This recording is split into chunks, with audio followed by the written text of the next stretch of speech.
Aloha everybody and welcome to Beachwalks with Rocks. Today is show number 123 on the road in Michigan, and we're visiting with some special guests today. Let's go on inside and meet them.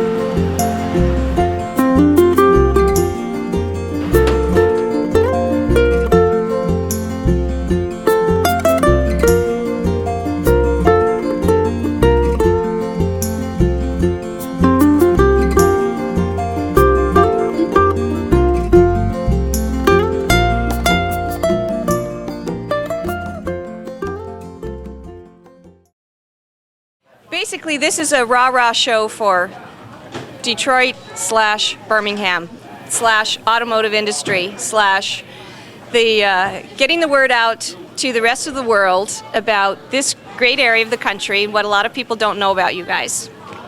So, who'd like to start? Lee, you want to break the ice? Sure, I'll say something. Well, I think this group here attests to the fact that there's a good reason to do your postgraduate work in Birmingham, Michigan.